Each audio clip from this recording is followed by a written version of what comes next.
Hello and welcome to this very exciting unboxing of the Kingston solid state drive 960GB, so almost a terabyte.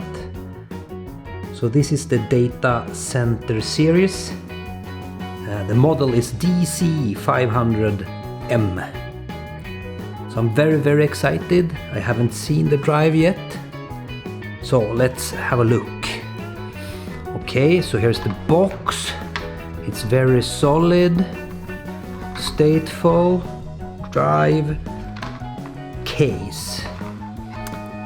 So okay, let's get it open and look at it for the first time.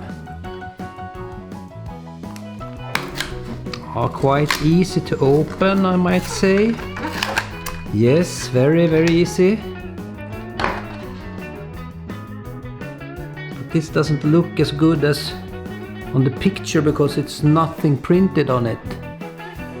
Maybe it's something wrong, so I have to send it back. I don't know. Well, if I turn it this way.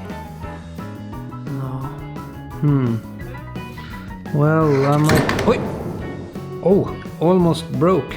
Oh, here it is.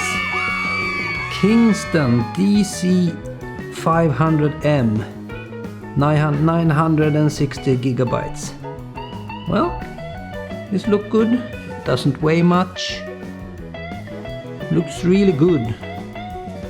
So I give this a thumbs up. Hope you like this unboxing. If you do, then you know what to do. Goodbye.